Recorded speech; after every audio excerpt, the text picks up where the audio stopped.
What's up, everybody? It's real. It's real. We're here. This is it. It's going down. Look at this. I opened this up and Mr. Bonnie's already here, ready to be booted up. Like this is a Tuesday. What up? What up? Yes. Actually, no, have not had a Red Bull. Yes, I have my iced coffee. So I know David was going to ask. He was really worried about my sugar intake. It is at an all-time high right now. So you're welcome. Yeah, come down a little bit. We got a lot of people on here just trying to enjoy their afternoon. You're bringing a little too much energy. Just kidding. There's no such thing. There's no such thing. There's not. I don't, maybe you told me this. I don't know. Somebody told me this, and I'm gonna just believe it at this point because I think that's how social media works, is that your customer will only be 50% as excited and energetic as you are. So as you go in and you're talking to people, right? Like I go all the way back to like my telemarketing days. And I still used to play mind tricks with my callers all the time because they would be like, it'd be like that 2 o'clock slump when they were calling, right? And they were like, we haven't had anything, we haven't got anything in an hour. Like they're just calling. And then I would sit down. But remember, I hadn't made calls all day, right? So I would sit down fresh. It's like, what's up? Hey, what's going on? And at like three, four calls, I'd set a meeting. And they're like, what? No, I'd get all mad. But like, it had nothing to do with like me being good. It had to do with like me sitting down being fresh and not having that like 60 or 70 call. Again, we're talking, SDR, telemarketing side, not having that 100 call downside. But like, it's only 50%, dog. 50%. So if I come in like this is where you're like, hey, what's going on? What's up? So don't ever don't Not ever good. challenge me on my energy level. It's here for a reason. 50% is what I get. With as much Dunkin' and Red Bull that you drink, I don't think anybody can ever challenge your level of energy, my friend. Thank You're an you. Thank you. inspiration. And again, I drink tons of water. I just add coffee cream and sugar to it or whatever Red Bull has in it. And then that is the end result of what I'm drinking. But it starts with water as the base always. That's right. That's right. Good for you. Everybody That's take always notes. That's your health tip for the day. There's that is water in my health everything you tip. drink. Feel better about yourself All by around. lying. All right. You know what? Since we're on this, and I'm sorry, you guys will get used to this. You don't have your carbonated water. Did something Yeah, I'm change? going straight to water now. Just normal. Yeah, water with a little bit of mineralized salt in it, and yeah, Oh it's my good. goodness. Mineralized salt. Talk me through that. Like you Uh, actually add salt to it? yeah, so it's not like the salt shakers, the iodized salt. It's just mineralized salt, like the real stuff that you actually need. Put a little in there, can barely even taste it, but that's what gives you the minerals that you need. That's what keeps you from having to go to the bathroom every 30 minutes because you're drinking too much water because your body actually absorbs it, guys. You thought it was sales training, guys. This is health and fitness. This is all about nutrition. I'm going to urge you guys to pick a side at this point right now. And you're either going to pick the side where you're going to put water and salt in a drink, or you're just going to get Uber Eats and get a nice coffee. Your choice, right? Whatever America wants. That's democracy, baby. All right. America to choose. Good, good. So I wasted 5 minutes of your guys' life talking about coffee and salted water. So here's what we're really doing. All right, so we've done it. We're good to roll. Let's do this. All right, so last week was a really, really cool week because we got to reset. We talked about school, some different things like that. So I just want to remind everybody in the upcoming weeks, you guys are going to see the Monday, Tuesday, and Thursday meetings get canceled. Don't freak out, right? We're migrating everybody over to school. So if you guys get the invite after we meet with your leadership team, go ahead, join school, be a part of that community, and you're going to be able to get everything from there. Now, the cool part about that is the same call that I got at 2 o'clock was like, I can't find the invite. It's not in my calendar. I don't see it. Can you send me the link? It's like, oh, that stuff's gone. You just go to calendar in the app on your phone, and now you're in. The second cool thing, which started out as a life goal, but I think it's actually going to happen now, is that you guys are going to get an email on Monday because you guys are showing up to this meeting. And I love that you're here, but you're showing up to this meeting having no clue what we're talking about. We're going to change that. So you're going to get an email on Monday, and it's going to be what the topics are for that week. So we know the core strategy, right? You know you got grow and scale and office hours, but what are we talking about in each one of those? Because today we're going in and we're going to restart this whole thing, right? We're going to talk about the perfect sales week. We're going to talk about time, energy, and money, right? Because those are the three things that you guys have to make all of this stuff work. But what it really comes down to is being efficient as possible with your time. So sorry to ruin the ending for you, but we're going to help you guys with that. So on Mondays, you guys are going to get an email and it's going to say, hey, Monday's this, Tuesday's this, Thursday's this. And you're going to be like, oh, that's kick ass. I want to be there on Tuesday. And you're just going to add it to your calendar. It's going to be that easy, that simple. So again, remember that 50% rule I gave you? Still running on that high. So, yeah, you ready, Mr. Bonnie? Let's go. Hydrated enough, which is a tiny bit of salt. We good? Yeah, We got people in the chat that are on my side too. So whatever, guys, yeah. whatever. You know what? That's fine. You drink your salted water. I'm gonna drink my salted caramel. You have nobody chatting about Dunkin' Donuts. I will have you that. Oh, whatever, guys. All right. Welcome, guys. Appreciate everybody joining in, especially the first start of the year, right? Because there's an opportunity for us, and it's kind of a mental reset, new year, new calendar, right? Like let's change some shit up. Let's get this done. Let's do it.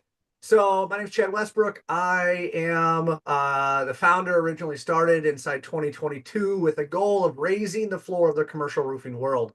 Reason I did that is because I've been a part of some pretty awesome companies, but I'll tell you, every time I just get less satisfied with the results that I have. And the biggest results that I've been able to get is typically within the first, I'll say 12 months of working with a company because I get to come in and like build these teams that just like have all of this opportunity, but they're not necessarily aligned, whether it be inside the people where they sit, their positions, the process. Like that's my love. So if you want to talk about preventative maintenance, I've had over 1,000 of them that I've been having ran every single year that are still running to this point right now that I've sold upwards of 500 at one time, 500 preventative maintenance. We had 750 for one company.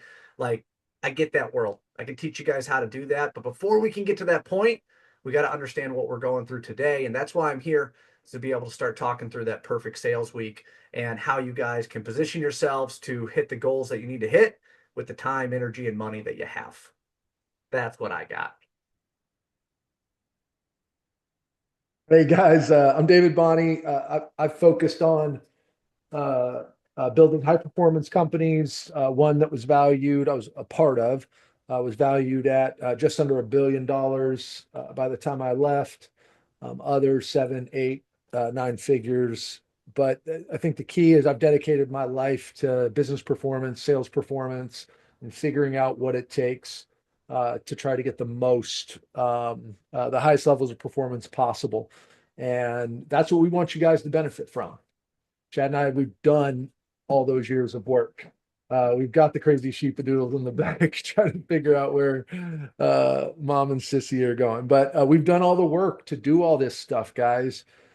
And for you guys to be able to benefit off of that is super important for us, but also for you guys to engage in it and ask questions at a deeper level. We understand this stuff through and through. We implement this stuff. We execute this stuff.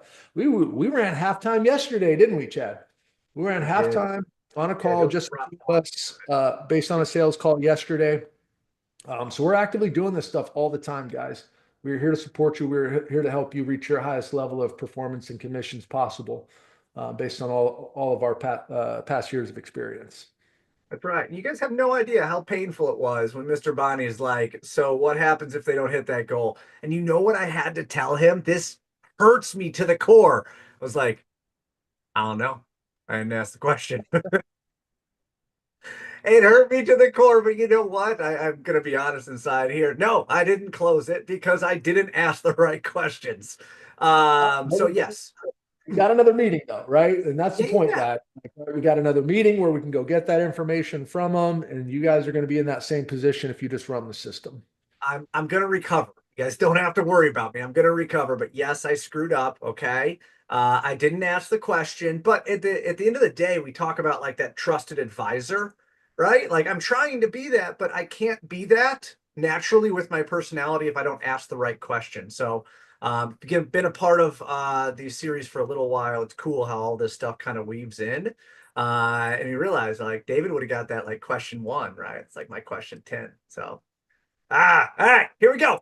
So, I talked a little bit about this. My career has put me in some really cool places to where I've been able to work for what is now a $140 million company. I was with a $70 million company that was regionally, so it was just, I would probably say 5 or 6 states.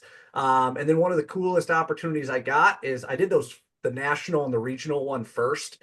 And I got to a point where I was lucky enough to be able to say, I don't want to work for those companies. I want one company in one territory so I can own it.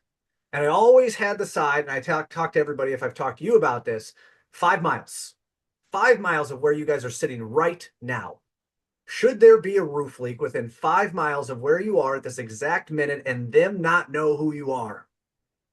That was my goal when I went to that local company. How can I own just 5 miles? Because chances are 5 miles of there is more than enough for me to be able to hit any sales goal that I have because I have 100% of the roofing within 5 miles. And at that point, it was Coca-Cola. It was all kinds of big national entities. And guess what? We got them. We got them when we just hyper focused and knew what we were going after. So I can tell stories all day long about these, which I'm supposed to tell you about regional growth, but I told you about local. So you know what? We're gonna roll with it, act like we didn't see it. But what's really cool about all of this is that I get to build teams, and that's what I love. We're all individuals. And when it comes down to what we do, I truly believe in my core, nobody cares about the roof. And I know you might, but your client doesn't care about the roof because all they care about is operating their business. And the roof typically is out of sight, out of mind. I don't have any problems because my roof is dry. My ceiling tiles are dry until they're not. And then that's when they care. So it's a really hard position that we're in, especially if we don't have the right tactics, because it can seem like the biggest roofing company does all of the roofing throughout the entire metroplex or metro or town or city or whatever it is. But the chances of it, of them actually doing all that work is so small.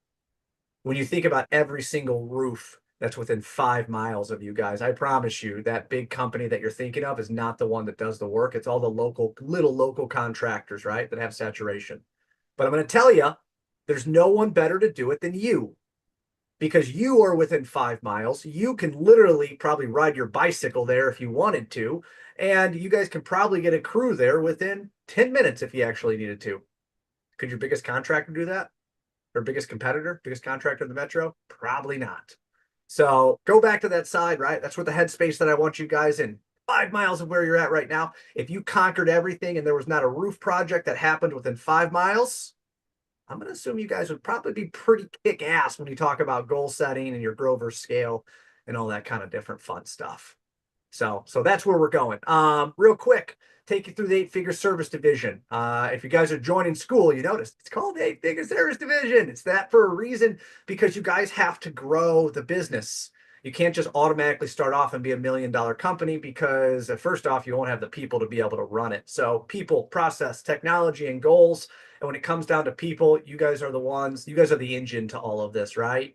So when we talk about sales, what we're really talking about throughout some of the things or some of the people that you're seeing here, none of them grew up wanting to be a sales professional. Most of them were not in commercial roofing sales, right, until they joined with myself, with David, right, or into ultimately the service alignment kind of family. So as they come in, one of the coolest things that we recognize and that we worked with them on is that you got to find new sales, right? That's why we're here. We're talking about growth. You got to find new sales, new blood, new opportunities to be able to start a book of business. But what you quickly want to do is transfer the new sales into reoccurring sales. And no, I'm not talking about preventative maintenance. I'm talking about customers that have more buildings or more square foot, or how about just more share of wallet, right? And we talk about that on Thursdays. Grow versus scale. Grow, go find new customers. That's what we're here for today. Scale, go get more from them. So if you guys truly want to be able to get up into that seven-figure side, that's the formula that you guys have to figure out. You should not be hunting all day, every day to go find new opportunities because that is not successful. That is a drain on time and, to be honest, a pain in the ass. So let's target the right people. Let's find the right people. That's what we're going to be going through today is setting that schedule up.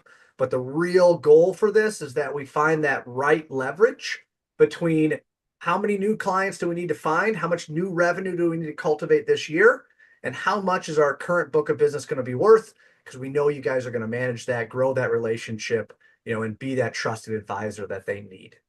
David, I'm letting you take it from here, sir. Out. Just kidding. So guys, this is, remember, every single month we have to be good in two phases of the game.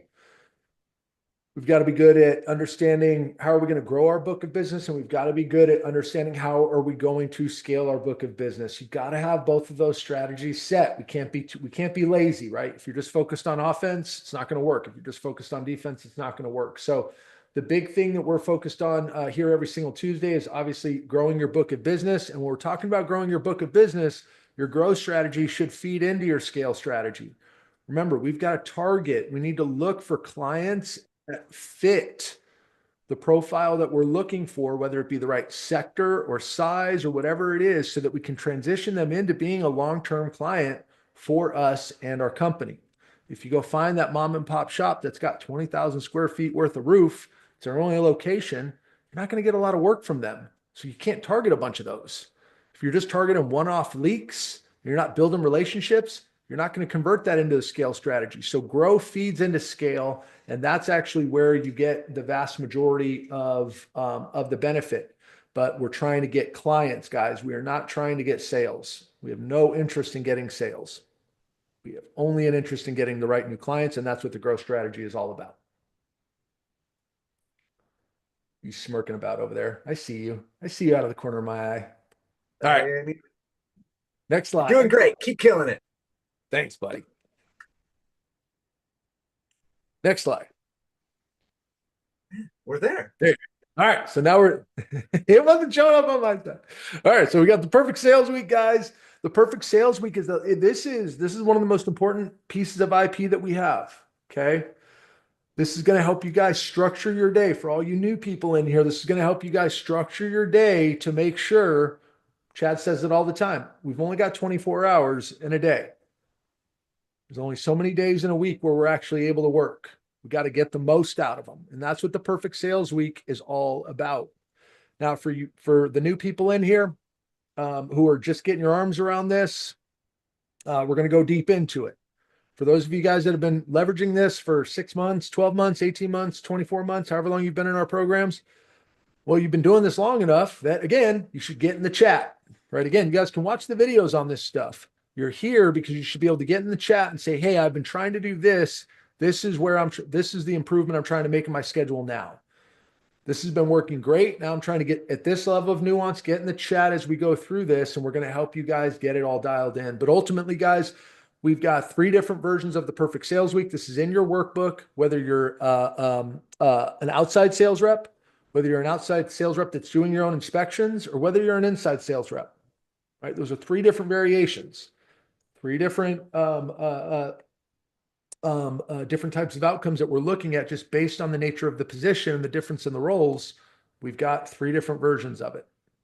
Okay. And again, they're all in your workbook. Here today, we're going to take you guys through, we're going to go deep into the outside sales rep one, because that's really where the vast majority of you sit, but we'll touch on some of the other nuances for the other 2 as well.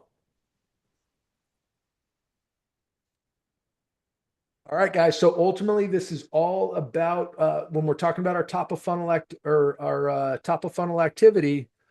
I don't know why that's whited out there, but when we're talking about the 5 A's and the 5 actions of a sale, this is all about how do you guys practically hit your 10 and 10. We can talk about 10 activities in the morning, 10 activities in the afternoon to hit 400 in the month. We talk about it all day. It doesn't mean it's actually just going to magically happen. How are you going to structure your day to make sure that you've got an effective prospecting strategy set up and on your calendar so you're protecting your prospecting time? I had to go deep into this earlier this morning. Guys, you've got to make sure as we go through this, your prospecting time is not free time. You got to treat your prospecting time like a meeting. If you wouldn't take that call from the office during a meeting, if it's not that important, then you don't disrupt your prospecting time. Okay, so we're going to go through and show you how you guys set up your calendar. And this isn't like, yeah, you do this unless that client calls you or unless this thing. No, you stick to this calendar, you stick to this schedule, and then you have times. You can have 2 or 3 times throughout the day where you have 15 to 30 minutes where you can return any and all phone calls to the office or to existing clients that aren't emergencies. And they'll be more than fine with that. But you're going to have a much higher benefit of staying focused in what you're doing and sticking to the plan and staying focused and not allowing external distractions to get in the way. This is all about activities. Activities are critical to generating enough conversations, which are necessary to get the number of meetings that you need so you can get enough paper out onto the streets and ultimately get enough new clients through the door each month. Yep. Yep. So I'll jump through these three primary. So Dave, you said it best. That's what I was going to recap, right? So we're looking at this sheet, especially if you guys are newer into the program. This is what we call the 5 actions to a sale. So the 5 actions to a sale, number one is an activity. So we'll talk through all this inside each one of these sheets, but an activity is anything that you guys are going to do to be able to talk to somebody. And to be honest with you, I don't care what it is. It can be a phone call, an email, a text message, LinkedIn, stop by the building. You can send a USPS mailer for all I care. Because, and I say that very humbly, but everybody's going to be better at different things. The other thing that you have to realize is that based upon the prospect you're going after, could be completely different. Because if you're going in to talk to, let's just say, a maintenance manager at a manufacturing facility, chances are he starts at 5 a.m. and he's gone at 2. So not only the time that you need to talk to that prospect, which we'll go into, but more importantly than that, the communication channel that they take. Chances are you're going to stop and you're going to see a maintenance manager face to face because this is the guy who's like, yeah, come on out. I'll walk the roof with you, show you what's going on. We all know that guy, which is completely different than the property manager who lives in California, owns a building in Indianapolis, and just says, "Yeah, you can go out there. There's a lockbox on the side. The number's 123, and just let me know what you got." Those are two completely different worlds, two completely different communication channels. One you're meeting with in person, the other one you're not. So when we talk about the activity side and what we're going through today, that is anything that you guys are doing to talk to somebody. Now, the success of this, and this is a huge part where we start slowing the sale down. It's not activity into quote. I want just a conversation. And a conversation means you're talking to the right person. Now, there's a lot of different ways to go about this, but I'm going to give you my definition of the right person. This is the person that calls the contractor, that dispatches the contractor. Typically, that is the right person that I want to talk to. If I'm picking up the phone and I'm trying to call somebody, I want to talk to the person that says, yeah, I call the roofer. That is typically the best person that I can talk to, especially on an introduction side, because he understands the process, he understands the selection, all kinds of different stuff. Who calls the roofer? Okay, that's the definition of a successful activity is you talk to the right person. Now, when you talk to the right person, you schedule a discovery meeting, right? We'll go through all that. We'll talk about that discovery meeting. Sit down with them, ask them the right questions, right? Discover and disqualify. And you'll understand what that means as we get deeper, because sometimes accepting every single opportunity can be a really, really bad thing. Successful meeting goes into a quote, right? And then we all track this in. What's a successful quote? It means they sign on the dotted line and it gets sold. Well, that's beautiful. But in order for us to be able to understand, and let's rephrase this, in order for us to be able to have a really good close ratio, right? I close 50% of my jobs. It means that you guys need to have a kick-ass qualification process to know who gets in and who does not get in, because the most time that you guys will ever spend is putting that proposal together for your customer and then delivering it to them, presenting it to them. That is where you'll spend most of your time. And it's either going to be a really, really good investment of time or it's going to be a horrible waste. And we'll get into all of that as we continue to be able to go deeper. But I want you guys to understand this because we're going to look at this each week and we're going to highlight it. This is where we're focusing. So right now, as we're re-kicking everything off in the first of the year, we're focusing on activities. How do I schedule Or how do I time block, schedule, assemble my week so I can make sure I get done what needs to get done? David, you want to talk about the 10 and 10 real quick? Because I think that's a real important part as we start to set up and we kind of walk through this first outside rep. Yeah. Yeah. So for the new people, the 10 and 10 rule is basically 10 activities in the morning and 10 activities in the afternoon. Now, on the perfect sales week that we're going to go through here on Monday and Friday, it could alternate a little bit to 30 and 10 or 20 and 20, just depending on what your schedule. So you can flex a little bit, but it's just a good general rule. 10 and 10. Are you generating Framework. 10 activities in the morning? Are you generating 10 activities in the afternoon? And if you are, every single day when you leave, you know that you've done what you've needed to. You didn't need to crush it that day. You didn't need to like go crazy because when you go crazy, you end up falling down. You end up on other days not doing enough. From a prospecting perspective, the steady performer is the successful performer, the one that does the right amount, the manageable amount every single day. So if you're doing that, you can go home confident. I got my 20 in, right? We've got the 21-day touch process that will help you guys understand the different types of touches and activity that you need to be doing to actually get in touch with people. But 20 a day equals 100 a week, and 100 a week equals 400 a month.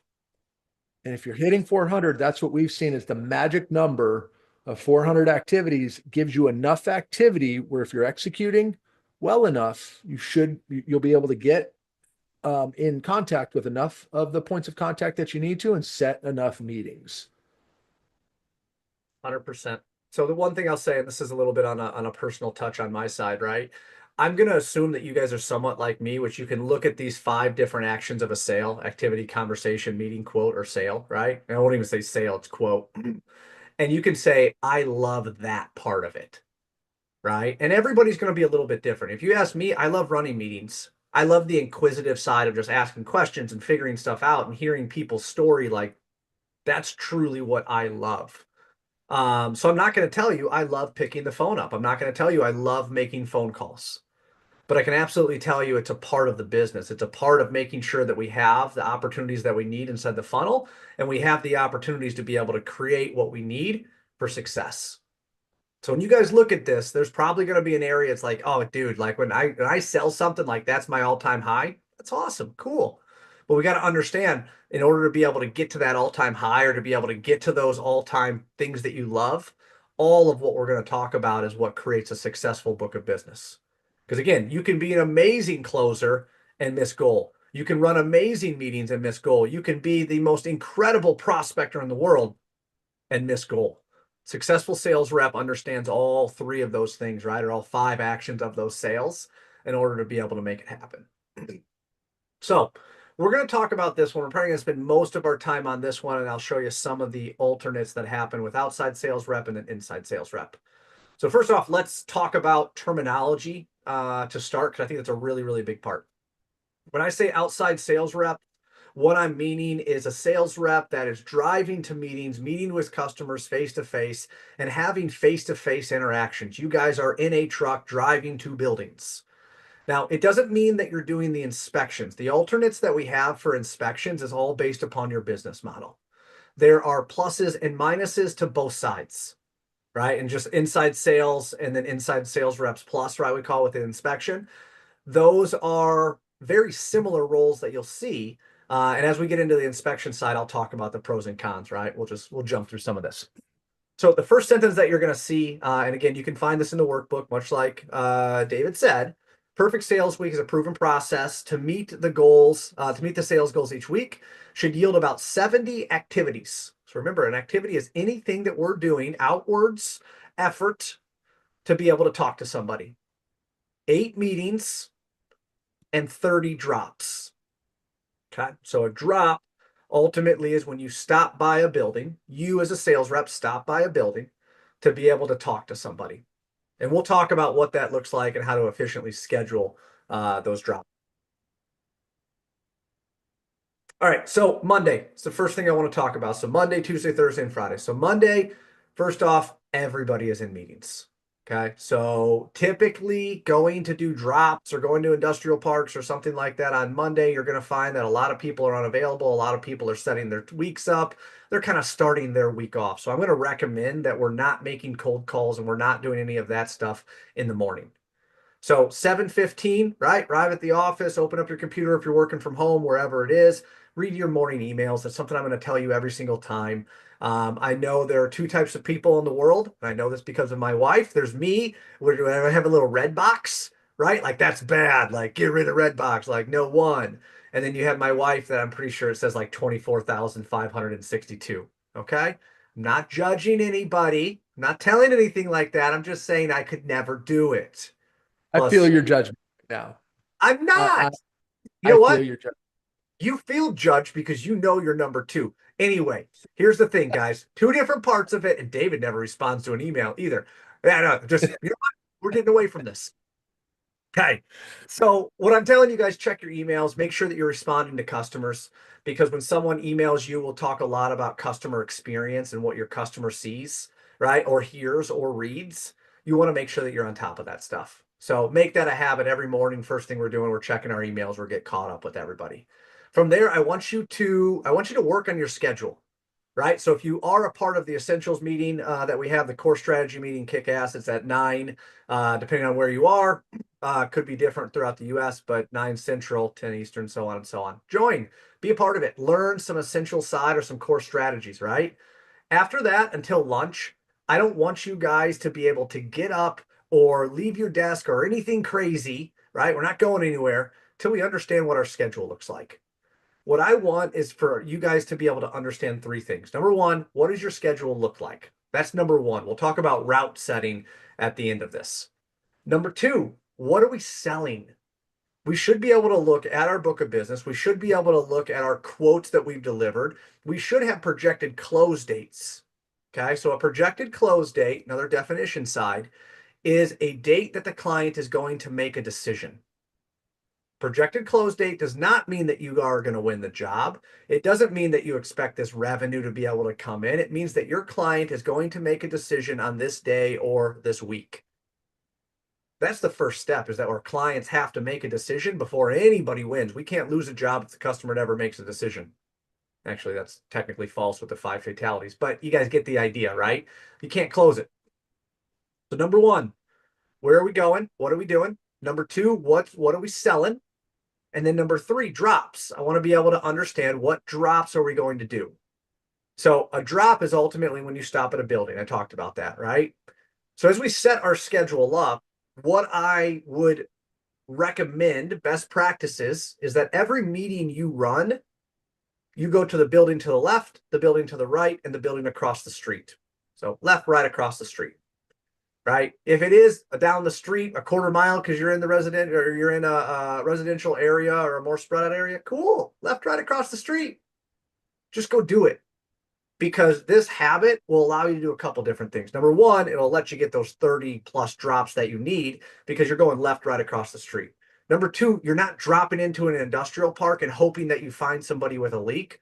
You're actually going to stop by their building because you are truly doing work or meeting with their neighbor. Social proof is a huge part of this. Trust is a huge part of new customers and new clients coming to trust you to do this. So leverage that. You're literally meeting with Bob next door. You're doing the inspection next door with Bob, right? Hey, I'm going to have a truck here. Does it make sense if I take a look at your roof? So left, right across the street. So for every meeting you guys run, we're going to do left, right across the street, 3 to 1, right? So every one meeting you run 3 drops. So we figure that out. That's what we're doing between 9 and noon. We're figuring that out. What is our schedule? So what is the schedule? What are we selling this week? What jobs are closing this week? Okay. And then how many drops are we going to get done? That right there should tell you if you are set up for success or not. Because if you don't have enough clients making a decision, that's a problem. That's where we start looking into the other 5 revenue drivers for on-site upsells, post-job proposals, different things like that, that we can turn around real time this week for us as a sales rep, right? And I know I'm speaking service insider, it's not going to help you on capital, but on service, if you only have $7,000 projected to sale and you need 10, You better find that 3,000 between on-site upsells and post-job proposals. And we'll talk about how to integrate those 5 revenue drivers in, but we figure that out before noon on Monday. We know the problems we have because on Monday we can solve those problems by Friday. On Friday afternoon, it's almost impossible. David, anything you want to add to this first part, sir? No, I think we're cruising. All right, cool. So from there, rest of your day, print out everything that you need. Okay. If you have proposals that you're delivering, if you have roof inspections that you're delivering, do it all on Monday. Just get it done. We already know that Monday is going to be a little bit of an off shift day, right? Just because our customers and everything that's going on. Get ready for the entire week because Tuesday, Wednesday, and Thursday, we are in the field, right? So 7 a.m., open up your computer, right? Check your emails. Is the first thing I'll tell you is that you guys are going to have to start early. You know what? And I'm going to take that back. You guys need to ensure that you guys start earlier than when your customers start. Okay. That's the first thing I'll tell you. Because morning is when stuff gets done, afternoon is when stuff gets pushed. So in the morning, if you are working, I'm just making this up with property managers, beautiful. Typically, they start at 9 a.m. They work till 5. They have normal office hours, right? Why? Because their tenants have normal office hours, and that's when they need to be available. So your day might not need to start till 8 a.m. If you're working with maintenance managers, their day might start at 5. I'm not telling you to start at 5 a.m., but I am telling you the golden hours for when you need to work with them and when you need to sit down and talk to them is not 3 p.m. in the afternoon. At that point, they've been there for 9 hours. They're ready to go home. They're looking at the watch while you're having a meeting with them. It's not going to be successful. So understand as you set your schedule up based upon the persona that you're working with, what are their office hours? Make sure it works for them. Otherwise, you're going to be a disruption to them, not a value to them. So Monday, print everything out. 7 a.m., whatever time that is, right? We need to start working before our customer does. Now, again, 4 a.m., I'm not telling you to get on thing, but hit the road inside the morning. You have your schedule. You created it yesterday. Remember, we created it on Monday. So we're going to hit our meetings, right? Let's hit our meetings. Once we hit our meetings, we're going to go into what local clients do we have? It's a huge, huge part about this. I'm sorry, what open quotes is second. So what meetings do we have? So let's just say Epicenter, we're going into Dallas, Fort Worth. We're in Arlington, right? Hypothetically. That's where it is. Cool. That's where our first meeting is. What quotes do we have in that area? What open quotes? Because if they're in your book of business and they are open, it means your customer has a problem that they have not yet made a decision to solve. That's your job to influence that. That's your job to be able to make sure that they understand that you're there. And when you say you're local, you really are local. Why? Because you stop by 2 weeks later because you're doing work with their business, with their neighbor. Talk about social proof at its best, guys. So what meetings are you going to run? What open quotes do you have locally in that area? You are not a windshield warrior. You should not drive to the other side of the city. What local quotes do you have? And what local clients do you have? So again, doesn't mean they have to have an open quote. What local clients do you have? We talked about the whole grow versus scale side. If you have a local client in the area, stop by, shake his hand, give him a high five, right? Show again that you're local and that you're there to help because that's how opportunities occur, right? That's how they get used to seeing you, knowing that you're not going away. That's how you start creating those relationships that's going to get you more properties and that's going to get you more square foot based upon what they have. So noon, grab lunch, check your emails again. And I'm telling you guys this not to make it sound like you don't know to check your emails, but I'm telling you that email is the #1 form of communication, Mr. Bonnie, in the world. So sometimes there's too much communication. We call that spam, okay? My emails are not spam, David. No, I'm kidding. But for real, it's the #1 form of communication. So make sure that you're keeping up with your customers. If you do have spam, massive things like that, clear it out. Just take 15 minutes a day and just hit unsubscribe. There's a ton of different stuff I can show you to be able to help with it. But I'm going to tell you, email is very, very important in customer communication. Last one, head home. And I'm going to tell you to head home an hour before you're actually done. You tell me when you're done because your week is dependent on the goals that you have and you hitting your goals. And this is a biased opinion from me to you. If you can get your goals done inside 20 hours, kick ass. Now you got the choice if you want to make those 20 hours to go kill your goals. If you need 60 hours to get your goals done, we should probably create a more efficient process. But at the end of the day, 60 hours. Head home an hour early.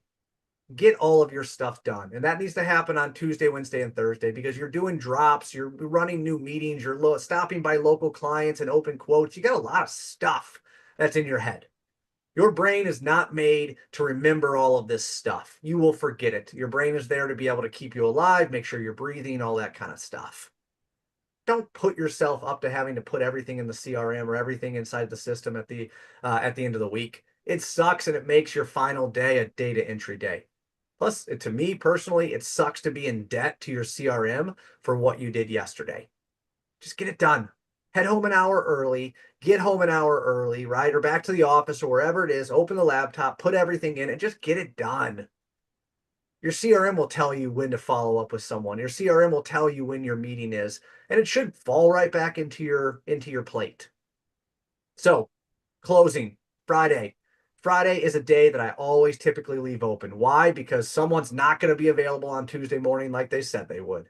Hey, can you stop by later this week? Sorry, I'm not available. I got pulled into a meeting. It rains and you can't do what you need to do. Whatever happens, use Friday as a filler. Because if you can get your week done in 4 days, Friday becomes a filler day that allows you to be able to position yourself better for next week, prospect, or whatever it is, wherever you're working within your book of business, right? So those 5 actions of a sale, it gives you a day to be able to work on the business, right? Not in the business. Monday, Tuesday, Wednesday, Thursday, we're working in the business. Friday, we can either fill in for whatever we didn't get done, or we can work on our business, right? Get smarter, pull lists, understand where we're prospecting, targeted areas of where we're going, or niches for industries that you guys are trying to target. Anything you want to add to this, Mr. Bonnie? I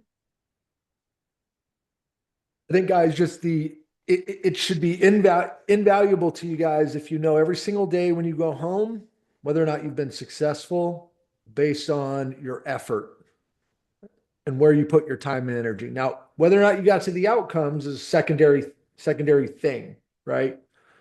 We can hit our prospecting targets, but if we're not executing effectively, are we getting enough conversations and are we setting our meetings? Secondary thing, but at least with this, guys, every single day, this will give you the peace of mind that where you put your effort, um, uh, that where you put your effort has put you in a position to succeed.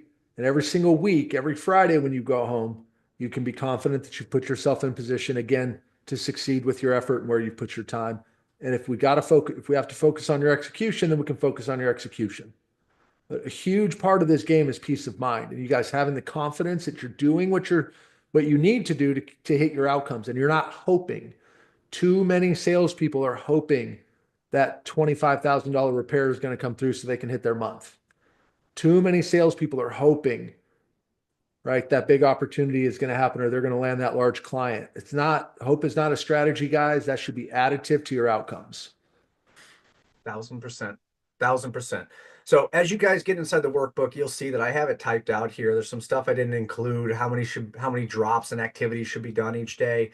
Right, at the end of the day, David, you said it best.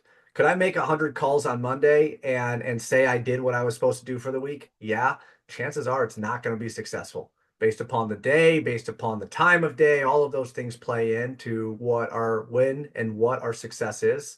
So just understand, right? David, you said it best in the beginning, consistency is what wins, right? So that 10 and 10 is beautiful because it allows you to be able to keep that consistency. So when we go into the second one, which is outside field or outside sales rep, right? And now what's happening is you guys are doing your inspections. There is absolutely pluses to this. Now, the minus is that you're not nearly as efficient because now you're having to put in inspections, which is taking you away from running meetings or doing drops or all kinds of different stuff.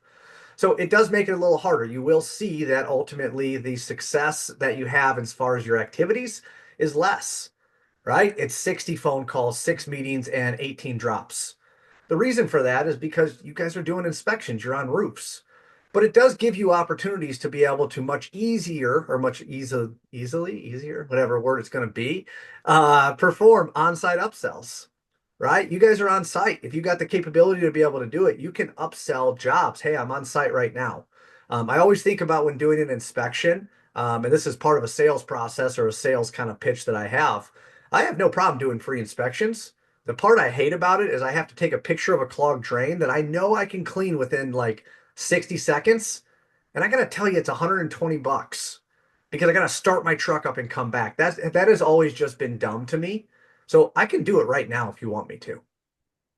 All right. So you guys got the ability to be able to do on-site upsells and not require another part of your business, a service superintendent, whoever it is, right, to be able to get in and do that part. So there is some bonuses to it. And on the plus side, you were up on that roof. I have been on roofs personally doing inspections where there's been hail damage. We cut out a piece of the hail damage. I brought the membrane down to the client, held it up to the light so they can see through it. Like that stuff is kick ass. Like that is what sells roofs, right? To be able to say, hey, you have hail damage, look at this, and like, wow, right? Some of those things aren't always apparent or available if you are an outside sales rep who's not doing inspections.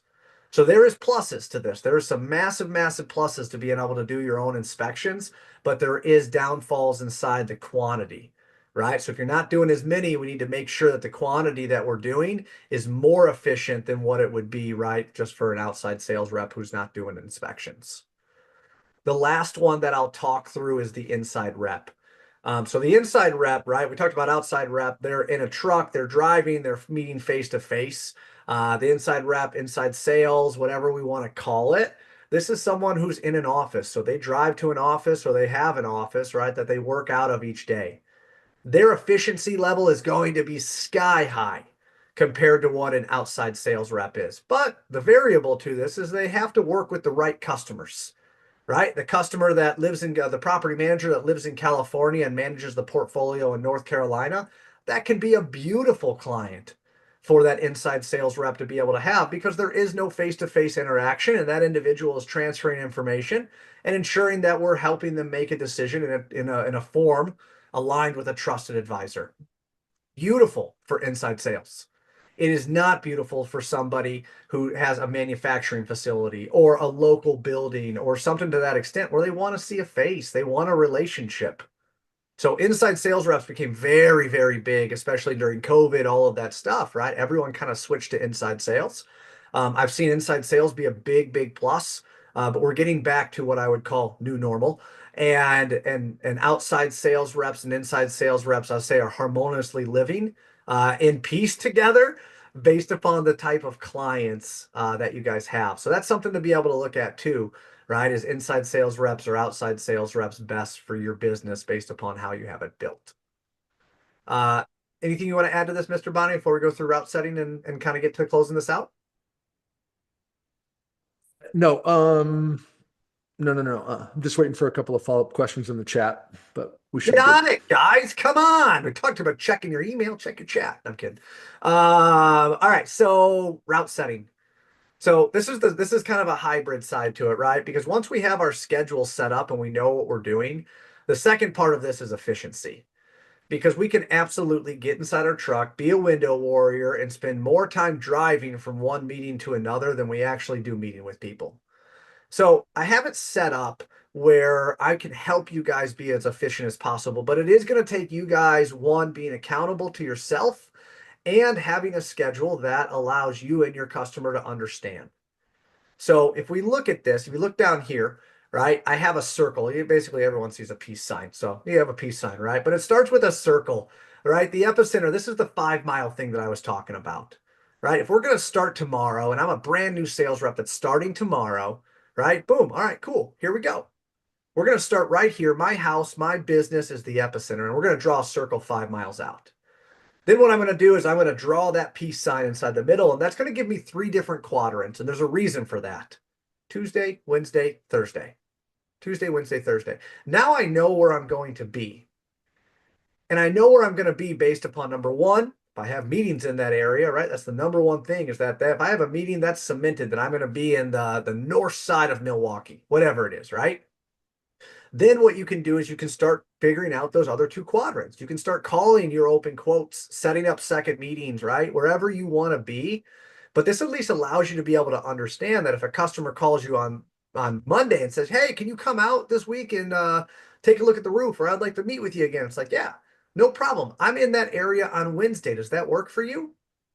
Now that you have this set up, that you've split it into 3 areas, now you have boundaries So again, you're not becoming that window warrior. It's way too easy for someone to be able to call and says, yeah, I can swing over there tomorrow, probably.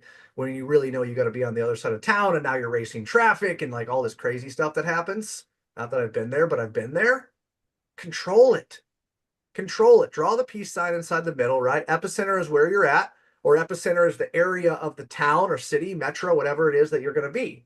Once you have that there, divided into 3 quadrants, right? And that allows you guys to be able to really understand what you're doing. Now, the last thing that I'll tell you is figuring out this route. Now, I've kind of already shared a little bit with you, but step one is to identify what meetings you already have set, because that's really what matters now. Do you have any meetings set? So this can be set by yourself doing drops last week. This can be set by a telemarketing or SDR company. This can be set by a lead management company. This could be an inspection that you're presenting because you did the inspection 3 weeks ago and it's scheduled for you guys to be able to present today. That's my question to you, right? What quotes are you going to deliver? What set meetings, brick, mortar, right? Like this is done. Are you going to run? Step two is to identify whatever open proposals that you have near that. So depending on what system you guys are using, you guys should be able to ultimately map it. Now, if you can't map it, you could use Google Maps. You can use all kinds of different things to be able to help you map it, because that is what you need for like a geography efficiency, is to be able to understand what open quotes do you have in this area. Once you have that figured out, now you have your set meetings. Now you have your open quotes. Pull the book of business. Pull every quote that your business has. What open quotes do you still have inside that area? Because that's who we're going to stop by, right? You're going to sell something today. It's going to be something you quoted yesterday, at least. Right? Step three is to ID clients near the meetings. We want to act like we're local. No problem. Let's do it. Let's be local. So if you truly are right down the street or within a couple miles, right? Remember that 5 mile thing I was talking about? If you're within 5 miles, go by the building, shake his hand, give him a high five, right? I'm not telling you to go sell him something or follow up or check in. Just go hang out. Bring some donuts over there, bring some bagels, something like that, just to be able to say, hey, I appreciate the business. Just let you know we're working right down the street. Where you call it, just want to say, hey, right? That's customer relationship. That's proving that you're local, that social proof, all that stuff that ties into it. And then step four, once you got that done, identify whatever dream customers you have. So I probably spoke to you guys about niches, right? Is there any areas where you want to grow your business where it's like, this is the one client that I love and I would love to work with him, right?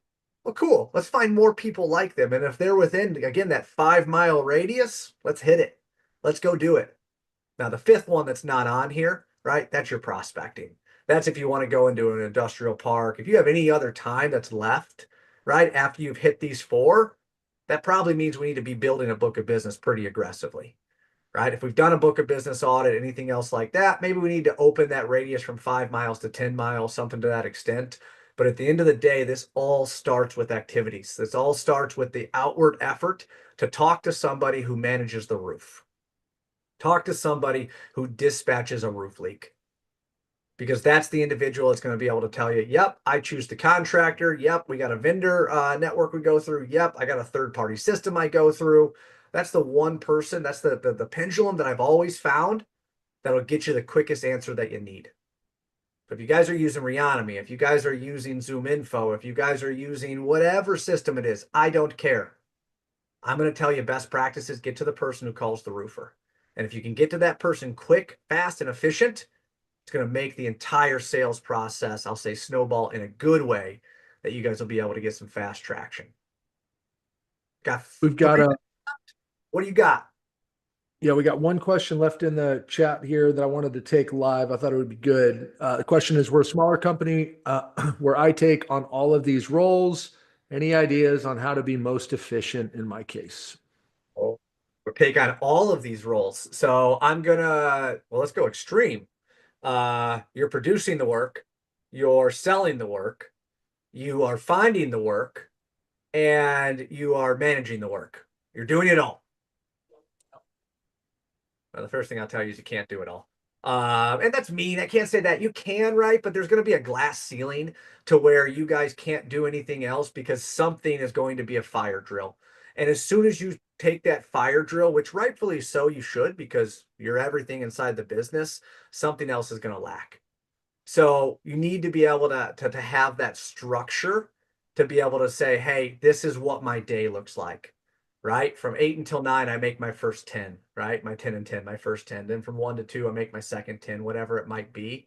But I know it's hard. I know it's hard to be able to get to that first point, and that's why there are lead generation companies. That's why we do have some, we have marketing add-ons, right, that can speed up automation, because at the end of the day, right, and then this is a good point probably to talk to. Where do we start? You need to create the outward effort to create a conversation. And if you automate, I'm just saying this high level, right? If you automate the emails that are being sent, let's say that's the activity that we're going to take, and we're going to automate that outward email. As soon as someone responds and you engage into a conversation, that's the first step, right? And what I see is that so many companies expect lead development and different automations to be able to do the entire process. They don't do the entire process. I don't care what marketing says. They're going to help you in one of those steps, right? So if you're going to automate LinkedIn, if you're going to automate your emails, you're doing all of that for one reason, for those people to be talking to you. Still have to qualify if they're the right people, but they at least did that first step for you, that activity to conversation. Boom, it's done. They responded to your email. They responded to you on LinkedIn, right? They responded to you on social media, whatever it is. It's that first side.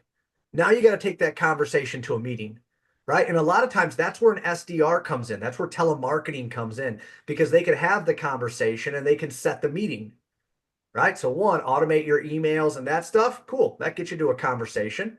SDRs will take you from a conversation to a meeting. Now, what's going to take you to a meeting from a quote? That has yet to have automation to it, inside a point of where if your customer is looking for some type of a relationship where they're just going to order offline, right? This isn't Domino's, right? They want a relationship. They want to be heard. They have a unique problem. Why is it unique? Because they've never had to deal with a roof leak like this before. So they want to know if they're going to spend thousands of dollars, they have someone to fix it. So that's where I would start, is to be able to figure out where in your guys' book of business are you breaking down? Do you need more activities? Do you not have enough time to do the activities? Do you not have enough time to get the conversations? Do you not have enough time for the meetings? Where in that book of business are you struggling? And then we can talk about how to add automation or maybe make things a little bit more efficient. But at the end of the day, understanding these 5 steps, right, specifically in the grow side, is massive. And then also the second part to this, and David, I'll let you comment, I know we're at time, is understanding, right, where that's at, and then how do we make that more efficient? Yep. And also, so remember, guys, we're in the community. You can DM us there. You can email us, right? We're here for this personal interaction as you guys are getting into it, as you're trying to get traction, additional questions pop up. Hit us there. We're here for you guys in as many avenues as we possibly can be. So you guys have all the support that you need to make sure that 2025 is by far the best year that you have ever had or your company's ever had. Yeah. All right, guys, go kill it. If you need us, community, office hours, all kinds of crazy stuff, we're pouring into you guys. What I want, take this, use this, make something of it. I'm out.